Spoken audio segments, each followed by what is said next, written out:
Yes, I'm the son of a millionaire. And yes, I chose to sleep under a bridge for love. She had nothing but a blanket and a broken smile. Yet somehow she gave me more than my family's fortune ever did. I left behind everything, money, comfort, my name, just to be near her. This isn't a story about rebellion. It's about a love that tore down walls I didn't know I had. If this story moved you even a little, consider subscribing to this channel. I'm just a guest here, but I follow every story. Leave a like if you believe in love that defies logic, and drop your name and where you're from in the comments. We'd love to thank you in a future video. I'm the son of a millionaire, and I slept on the streets for love. That sentence has lived in my throat for years, like a splinter I was too proud to pull out. And now that I finally say it, it sounds like something ripped from a bad movie. But I lived it. I lived every cold night, every aching hunger, every lie I told to protect the only person who ever looked at me like I was human, not like a future CEO or a trophy son. Just me. Growing up, I didn't know what enough felt like. My father was a real estate tycoon, built towers that scraped the sky and crushed smaller families in the shadow of his ambition. My mother, well, she was beautiful, distracted, and always one drink away from forgetting she had a son. I was raised by chauffeurs, nannies, and rules carved into marble. Emotions were weakness. Mistakes were punishable. And love? That was a currency my family didn't trade in. At 18, I had my own penthouse, my own car, and a bank account fat enough to buy silence from anyone I disappointed. But I was starving. Not for food, for something real, something unscripted. That's when I saw her. It was late October, just after my birthday. The air was already sharp with winter's promise. I was walking alone, something I wasn't supposed to do, and I passed this alley behind a bookstore downtown. She was there, curled against the brick wall, a threadbare scarf around her neck and a paperback novel in her hands. Her eyes didn't even flinch when I looked at her. Most people on the street avoided eye contact with the homeless, but her gaze was steady, like she was the one seeing me. I walked past, but the image of her stayed with me like a haunting. That night, I barely slept. The silk sheets felt colder than the sidewalk I imagined she slept on. I told myself it was curiosity, maybe even pity, but that was a lie. Deep down, I knew. I had felt something shift in me. The next day, I went back, and the next, and the next, always the same time, always that same quiet corner. Sometimes she was reading, sometimes just sitting, but always there, wrapped in layers, like armor against the world. I didn't talk to her at first. I just sat on a bench nearby, pretending to read, scrolling through my phone, anything to justify being there. But I watched. The way she tucked her hands into her sleeves when the wind picked up. The way she laughed, genuinely, when a stray cat brushed her leg. She was alive, unfiltered, untamed. I wanted to know her name. But how do you, the golden boy with a last name that opens doors, walk up to someone who sleeps next to dumpsters and ask them to see you? So I lied. I swapped out my designer coat for an old one from Goodwill, wore sneakers with worn soles, left my Rolex at home. I told my driver to take a week off. I became someone else, someone who could sit next to her without raising alarms. And the first time I said hi, she looked at me with suspicion, but not fear. She said her name was Lily. That moment was the beginning of everything I was about to lose and everything I was about to find. They used to call me the Prince of the Tower. It was half joke, half prophecy. I was the only child of Vincent Merrick, real estate mogul, philanthropist in the headlines, and tyrant behind closed doors. Our last name was etched in bronze at the entrance of every building he owned, including the one I lived in. I had a view of the entire skyline, but every time I looked out, I felt trapped. My days were polished to perfection. Breakfast prepared by a private chef, meetings with tutors who taught me more about image than integrity, and parties where everyone wore smiles like masks. My father said I was being groomed. I felt like I was being embalmed. He never asked me what I wanted. He just handed me a future already carved in stone. "One day this will all be yours," he'd say, gesturing to the glass kingdom he ruled. But I didn't want a kingdom. I wanted a heartbeat. I'd sit through meetings about mergers and acquisitions while imagining the lives of the people working at the bottom floors, baristas, janitors, receptionists. I envied them. Not for their struggle, but for their choice. No one chose my path. It was forced upon me, then cemented in expectation. My mother, once a model, now existed mostly in memories and martinis. She floated through the penthouse like a ghost in silk, always smiling for the camera, never looking directly at me. Her affection was occasional, usually when she needed me to pose for a charity gala photo. I learned young that love in our house came with strings and cameras. I dated girls from the same circle, daughters of investors, heiresses to luxury brands. They were beautiful, flawless, and utterly forgettable.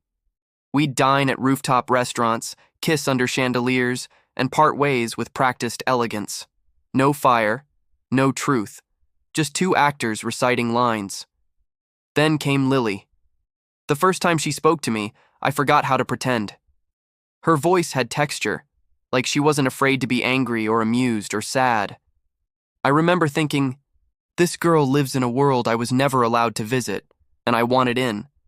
She asked me why I kept coming around. I told her I'd just lost my job, that I was crashing with a friend, that I didn't have anywhere else to go during the day. Lies, all of them. But in her world, telling the truth about who I was felt like a crime. I wasn't proud of the lies, but I was terrified of the truth. Strangely, she didn't ask for more. She accepted me as I presented myself. And every day I stayed, I felt more like that version of me, less like the prince, more like the boy underneath. We started talking for real, about books, music, childhood dreams. She was sharp, funny, and far smarter than anyone gave her credit for.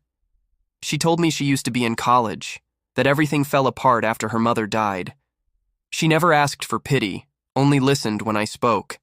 And I found myself saying things I'd never told anyone, like how I hated my last name, how I felt like I was born into a role I couldn't step out of, how I didn't know who I was, only who I was supposed to become.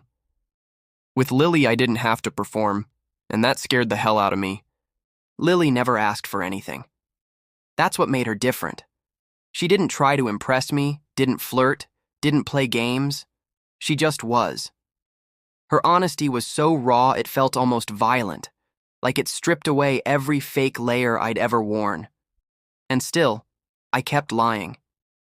We started meeting every afternoon just as the shadows began to stretch across the pavement. She had a spot near the back of an old church, tucked between ivy-covered stone and the smell of baking bread from the bakery down the block. I began timing my day around it, planning excuses for my absence from home. Study group, gym, volunteer work. My father never cared enough to check. I brought her coffee once. She looked at the cup, then at me. "You don't look like someone who can afford to be generous," she said, half smiling. I laughed it off, saying a friend owed me money and finally paid up. Another lie. I had 3 credit cards in my pocket. One afternoon I asked her what her dreams were. She didn't hesitate. To be warm, to be invisible when I want to be, to have a key to something, anything, that's mine. I didn't know what to say. I, who had keys to penthouses, cars, private elevators. My silence must have spoken louder than any words. That evening, I went home and stared at my room. My bed had pillows that cost more than what Lily probably saw in a year. I lay there, thinking about the cardboard beneath her, the dampness of alley walls. I tried to sleep, but my skin itched with guilt. I didn't earn anything I had. She was surviving each day with dignity. I was pretending to be someone I wasn't just to feel worthy of her. The next morning, I did something reckless. I left the house with nothing but a hoodie, old jeans, and $20 in my pocket. I didn't tell anyone where I was going. I didn't need to. No one would notice. I spent that entire night walking, past the bars, the street vendors, the neon signs, until I found myself just a few blocks from Lily's spot. I didn't approach her. I just slept near enough to feel close. The concrete was harder than I imagined. The cold seeped through everything. But somehow I felt at peace. It was the first time I chose something that wasn't expected of me. The next day, I told Lily I didn't sleep well. She asked where I was staying. I panicked and said I was crashing in a basement, kind of like a squat. She nodded slowly. That explains the smell, she teased. I laughed. Too hard, maybe. Our conversations grew deeper. She started sharing things about her mother, how she'd sing old jazz songs while making soup out of scraps, how she used to braid Lily's hair every night, how cancer didn't take her quickly, but piece by piece. By the end, Lily was living more in hospitals than in classrooms. She lost everything. Her mom, their apartment, her scholarship, her will to trust. And yet she still had hope. Hope that the world might give her one more chance. I wanted to be that chance. But the more I loved her, the deeper the lies became. I couldn't just tell her who I was now. I feared she'd walk away, not because I was rich, but because I had pretended to be poor. I had stolen proximity to her pain, and I didn't know how to return it without breaking her heart, and worse, without breaking mine. It was the way she looked at the sky. Every evening, right before the sun dipped below the skyline, Lily would stop mid-sentence and lift her eyes, as if something beyond the clouds might finally answer her silent questions. I used to think she was hoping for rescue, but one day she whispered, "It's the only thing I can look at that doesn't judge me." I never forgot that. By then, we'd carved a strange little ritual. She'd meet me at the bench behind the church, and I'd bring whatever I could carry from a deli or bakery, things I'd pay for in cash, always careful not to show a glimpse of privilege. She shared her blanket on colder nights, and I'd pretend to shiver like I wasn't used to heated floors and imported linens. In those moments, I wasn't the millionaire's son. I was just a boy, hungry for something no inheritance could buy. We started dreaming together. Not out loud, just hints. A house with a door that locked, a job where no one asked for your past, a morning where coffee didn't have to be stolen or begged. She never asked for more, never reached for what I couldn't give. And that's what made it unbearable. Because I could give everything, but I didn't. Because I knew the moment I did, the illusion would shatter. She'd see me for who I really was. And I was terrified that once she saw the full picture, the silver spoon, the last name, the tailored past, she'd realize I didn't belong beside her. She told me about a shelter a few blocks away. "They're strict," she said, "but safe. You could try it if things get worse." I nodded like I understood. But inside, I felt a storm. I wasn't trying to survive. I was trying to feel.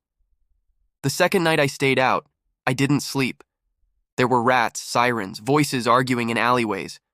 I watched a man scream at shadows, another curl up with a dog under a ripped tent. I wasn't part of that world, and yet I wanted to be. For her. The next morning I showed up with dark circles under my eyes. Lily noticed. "You okay?"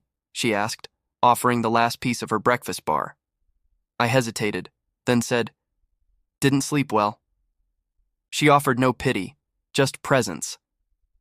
That day we sat in silence, and it was the most honest conversation I'd had in years. When I got home that evening, if I could still call that place home, I found my father in my room. He held my backpack in one hand, my phone in the other. His eyes were icy with suspicion. "Where the hell have you been?" he asked. I lied again. "Volunteering, night shifts. It's part of a program." He didn't buy it, but he didn't push. Not yet. He walked out with a warning. "Don't embarrass this family, Nathaniel. You represent a legacy. Act like it." Legacy. He meant the towers, the brand, the clean, untouchable image. But I was already touched, already ruined. By a girl who lived in the cracks of this city and smiled like she still believed in magic. And for the first time in my life, I was scared that the truth might destroy the only real thing I'd ever known. It was the cold that finally broke me. Not the kind that bites your skin, but the one that seeps into your soul when you realize you're no longer part of the life you came from.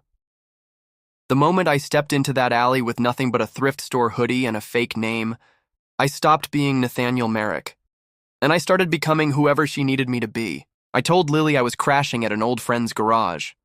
Another lie. In truth, I'd started sleeping on rooftops, alley corners, and once, even under a stairwell behind a gym. I had money in my pocket. I could have rented a room at any boutique hotel, but I knew if I took the easy way out, I'd lose the only thread keeping me connected to her world. I was addicted to her presence. The way she lit up when I brought her a sandwich, the way she rolled her eyes when I said something ridiculous, then smiled anyway. She started calling me Rookie, her teasing nickname for someone clearly new to the streets. I laughed along, trying to ignore how accurate it was. Every time I left her, I went deeper into the life I was pretending to live. I stopped shaving. I wore the same jacket for days. I learned where not to walk, where to avoid the cops, and which trash bins held food still warm from restaurants too rich to care. And each night, I felt myself slipping further away from the version of me my father had constructed. At home, what was left of it, my father began to watch me more closely. My mother noticed the changes too, but she simply offered a tight smile and another glass of wine. I think she hoped I was just acting out, like other rich boys before me. What they didn't understand was, I wasn't acting. I was finally becoming real. Then one night, everything changed. I was walking Lily back to her sleeping spot, a church stoop she trusted more than the shelters. As we turned the corner, two men approached. They weren't homeless. I knew that instantly. They moved too confidently, their jackets too clean. One of them smiled in that way that wasn't friendly. "Hey, sweetheart, you bringing your boyfriend to meet the real world?" I stepped in front of her. My instincts kicked in, privileged instincts. I was ready to yell, call the cops, flash power. But I wasn't Nathaniel Merrick anymore. I was Rookie, and I had nothing.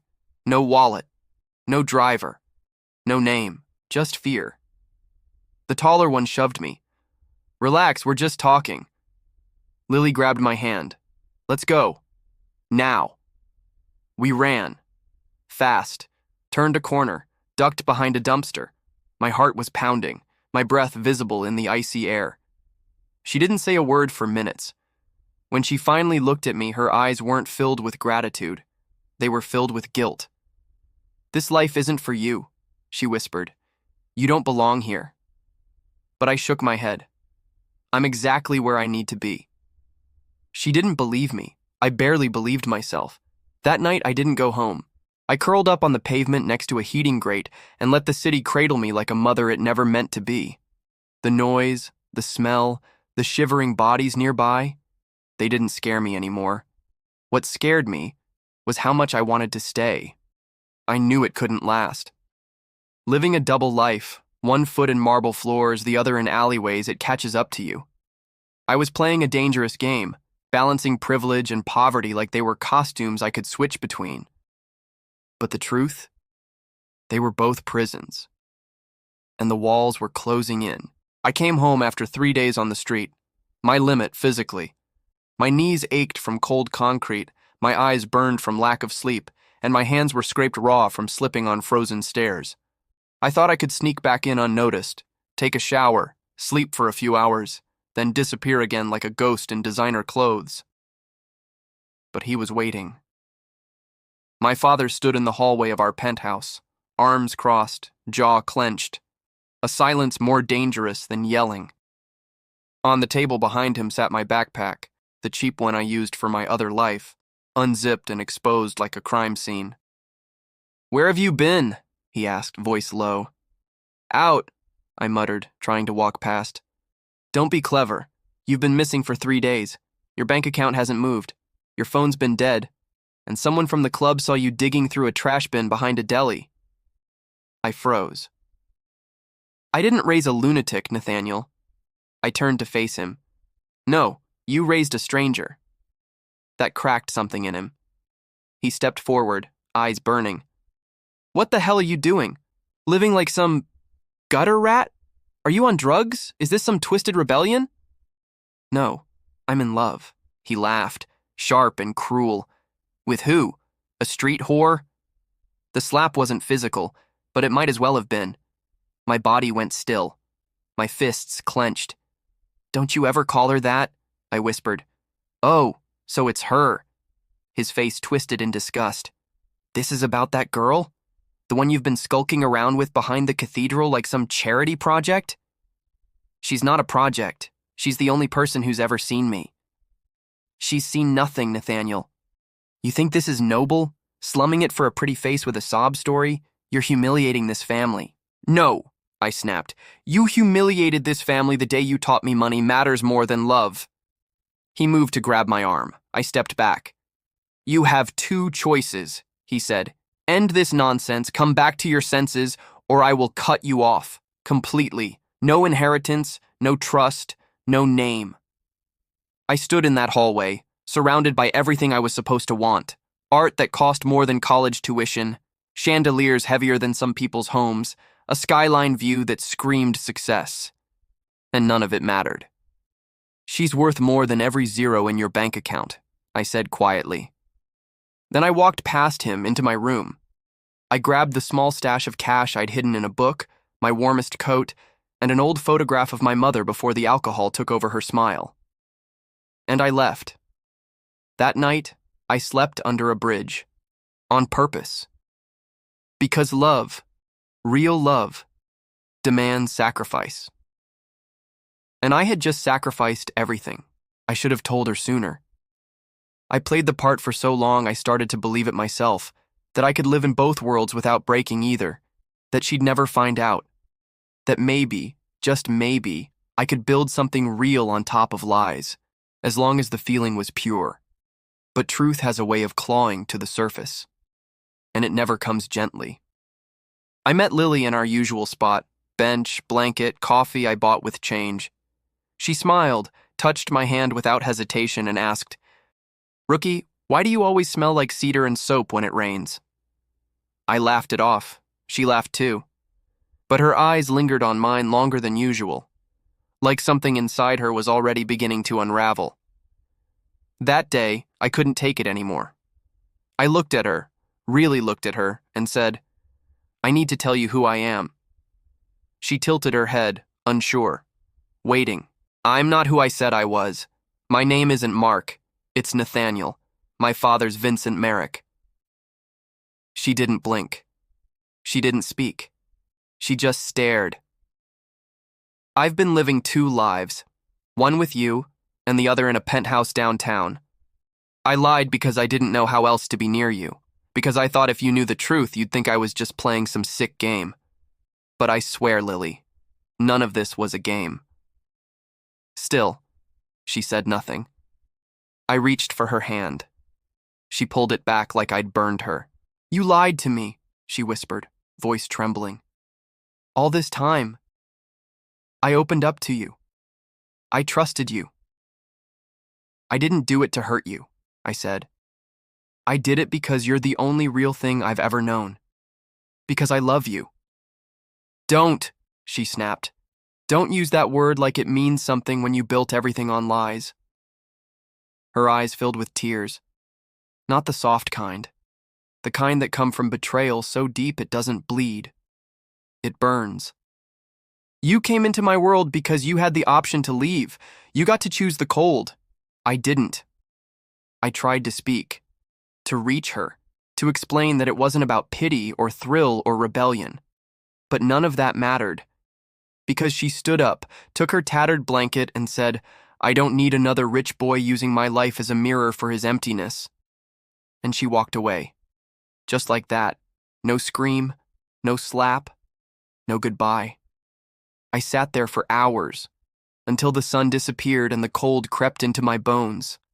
I had lost her. Not because of who I was, but because of who I pretended to be. There's a kind of silence that follows you when you lose the one thing that made your life feel real. It doesn't scream. It doesn't rage. It just echoes everywhere. In the subway tunnels, the alleys, the wind that cuts through torn sleeves. That silence was my only companion after Lily left. She didn't just walk away. She erased me. I stopped going to our bench. Couldn't bear it. The scent of her scarf still lingered in the concrete. Every passerby with long dark hair turned my stomach. I kept hoping, foolishly, pathetically, that I'd see her again, that she'd forgive me, that maybe she'd understand. But weeks passed, and I heard nothing. No word, no sign. Just the slow decay of my old life and the brutal honesty of the one I now inhabited. The money I'd taken with me ran out fast. I refused to go back home. Pride? Maybe. Guilt? Definitely. Mostly, I didn't want to face my father and see the smug satisfaction that he'd been right. So I stayed on the streets, not for love anymore, but because there was nowhere else to go. The hunger came first, then the cold, then the shame. I lined up at soup kitchens, avoided shelters that smelled like urine and fear. I learned to sleep in layers of newspaper.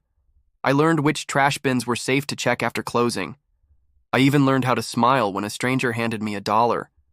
But nothing hurt more than walking past the places she and I had laughed. Once I found a book near the bench, a worn-out copy of The Little Prince. It was hers. The inscription was still there. To Lily, so you never forget that what's essential is invisible to the eye. I clutched it like it was a heartbeat. But it didn't bring her back. People started recognizing me, not as me, but as that homeless kid who looks too clean to be real. One man took a picture of me sleeping on cardboard, laughing as he said, "Bet your daddy's proud." He posted it online. It went viral. Suddenly, I wasn't invisible anymore. But not because of Lily, because the world was amused by the fallen rich boy. A local journalist tracked me down. She asked if I wanted to tell my story. I almost said no. But then I thought of Lily, of her voice, of the way she looked at the sky. So I said yes. I told the truth. Every brutal, embarrassing, heartbreaking detail. I didn't try to paint myself as a hero. I told her I lied, that I betrayed trust, that I lost the only person I ever loved because I didn't have the courage to be honest. The story aired 3 nights later. They called it The Millionaire's Son Who Chose the Streets. It was watched by millions, but I only cared if one person saw it, her. The day it happened, I almost didn't go inside. The shelter was one of the tougher ones, strict rules, early curfew, shared mattresses. I only went because the cold had turned my fingers purple, and the staff on the corner said they'd let in a few more just before nightfall. I walked in, head down, backpack clutched to my chest. The fluorescent lights buzzed like anxiety. The air smelled of disinfectant and defeat. I gave my name, my real name this time, and was handed a number. And then I saw her. Lily. She was sitting on the floor near the back, folding donated socks into neat pairs. Her hair was pulled into a tight bun, her face thinner, older, maybe harder. But it was her. My breath caught. I froze mid-step. She looked up. Our eyes locked. And in that moment, time did what it always does when you see the person who broke your heart, or the one you broke. It folded. Her hands stopped moving. Her lips parted, but no words came. I didn't know what to say. How do you greet someone whose trust you shattered? So I whispered, "Hi." She stood slowly. No smile, no anger, just silence. "You saw the story," I said, more a statement than a question. "I did," she replied. Her voice was calm. Too calm, like water before it turns to ice. "I didn't do it for sympathy. I did it because I had nothing left to give, except the truth." She crossed her arms, studying me like I was a stranger wearing someone she used to love. "I'm not the same girl you lied to," she said. "I'm not the same boy who lied," I answered. We stood there, 2 people who had once shared blankets and secrets, now separated by more than just space. "I'm leaving tomorrow," she said quietly. "There's a program upstate. They found me a placement. Clean bed, food, a chance." I nodded, proud of her, devastated for me. That's good, I said. That's what you deserve. She looked down, then back up. I read The Little Prince again, she said. The part where the fox says, "You become responsible forever for what you have tamed." I never meant to tame you, I whispered. But you did, she said. And then you ran. I shook my head. No. I stayed. I suffered, not to earn your forgiveness, just to understand the weight of what I destroyed. She stared at me for a long time. Then she took a step forward. She didn't touch me, but she didn't walk away either. I don't know if I can forgive you, she said. But I believe you now. Tears welled in my eyes. That was more than I thought I'd ever get. I just wanted you to see me. The real me. She nodded, her own eyes glassy. I see you. Then her name was called. Time to pack. Time to go. She turned, paused, and said, "Goodbye, rookie." And she walked away. Again. But this time, not with hate. This time with something that might one day become hope. Hope is the most dangerous thing a heart can carry. It lingers after the goodbye, after the door closes, after the train pulls away and takes her with it. Lily was gone, on a bus to someplace quieter, safer, cleaner. I didn't know if she'd ever come back, or if she even should. But I couldn't let it end like that. Not with a goodbye whispered through unshed tears and a name I no longer deserved. So I did the only thing I had left. I told the truth. All of it. I reached out to the journalist who covered my story, the one who'd looked at me like I was more than a scandal. I asked her to film one last piece. Not for clicks, not for sympathy, for her. We met in an alleyway where Lily and I once sat, backs against brick, laughing over a half-frozen sandwich. I wore the same coat. No makeup, no handlers, no polish, just me. The camera started rolling, and I spoke. I talked about how I met a girl with more dignity in a threadbare sweater than I'd ever seen in a three-piece suit. I confessed to every lie I told, how I pretended to be broke to get close, how I betrayed her trust in the name of love, and how I lost her because I didn't have the courage to be honest from the start. I didn't cry, not because I didn't want to, but because I knew she'd be watching, and I needed her to see me whole, not broken. I'm not asking for forgiveness, I said, looking into the lens. I just want her to know that loving her changed me, that I'll spend the rest of my life honoring what she taught me, even if I never see her again. The video went live the next night. It didn't just go viral, it exploded. Millions watched. Some mocked, others wept. Celebrities shared it. Advocates praised it.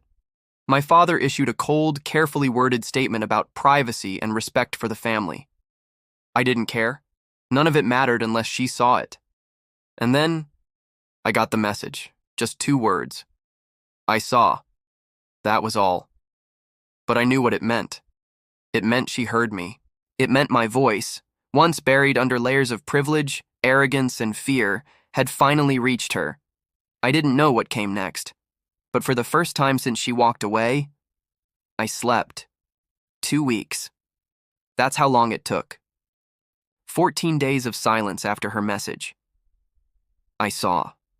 No calls, no texts, no second message. Every night I replayed our goodbye in the shelter. Every morning I checked the inbox I hadn't touched in years, just in case. I told myself I had no right to hope. And yet, I did.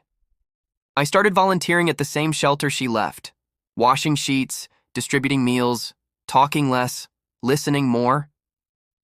I wasn't trying to earn redemption, I just didn't know how to go back to being the boy who once ordered room service while someone like Lily slept on stone. Then, on the 15th day, it happened. I was cleaning up after dinner when I saw her. She stood at the entrance, her coat buttoned to the neck, hair down this time. No blanket, no bags, just her. She looked at me, not through me, at me, and I froze. She walked forward slowly, each step echoing like thunder in my chest. I couldn't speak, couldn't move. I thought about what you said, she began. I nodded, breath caught in my throat. I'm still angry, she continued, still hurt, but I believe you, not because of the video, but because you stayed, when no one's watching. She looked around the shelter, then back at me. You could have gone home. I don't have a home, I said quietly. You could have gone back to money. I shook my head. I'd rather have peace. She studied me for a moment, then asked the question that broke me. Would you still choose me now, even if I never forgave you?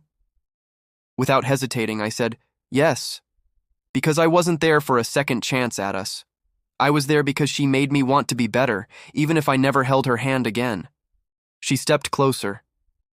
I don't know what this is yet. I'm not promising anything. You don't have to, I whispered. But if you're still rookie, she said, her lips curling into the first smile I'd seen in what felt like years, then maybe we can start over. Not as strangers, not as liars, but as two broken people trying to build something honest. We walked that night for hours, no destination, just footsteps in sync and silence filled with understanding. No titles, no lies, no future promises, just the present. And for the first time in my life, that was enough. We didn't rush. There was no dramatic kiss in the rain, no slow-motion embrace on a train platform, just two people, damaged, honest, cautious, learning to be near each other again. Lily didn't move in. She didn't call me her boyfriend. She didn't promise forever. But she started showing up, to the shelter, to the small community garden I helped restore, to the church bench where we first sat. She smiled more. I laughed more. It was slow, fragile, and utterly real. I took a job at a food bank. For the first time, I earned something with my own hands. Not a paycheck, but trust. Sweat, patience, presence. I stopped hiding behind borrowed pain and started facing my own. My father never reached out. My mother sent a single text. I hope you're safe. That was it. And you know what? That was okay. Because the truth is, I had already built something more valuable than a last name. Lily began painting again, something she hadn't done since her mother passed. She found a community center that offered classes. She invited me once. I watched her brush color across canvas like she was rewriting her own story.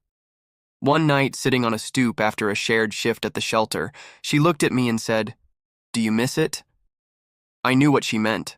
The life, the money, the comfort. I thought for a moment. I miss the illusion, I said. Not the reality. She nodded, then leaned her head against my shoulder. I don't know where we're going.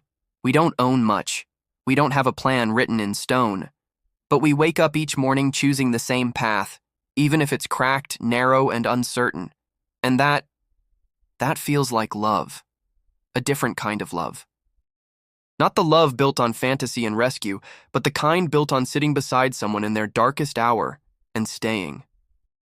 If you're listening to this, wondering if love can survive truth, if hearts can heal after betrayal, if people can change, I'm telling you, yes. But only if you're willing to lose everything that doesn't matter, to find the one thing that does. If you stayed with me until the end, thank you. Sometimes, stories like mine are hard to tell, but even harder to live. If this touched your heart, there are more stories like this on the channel.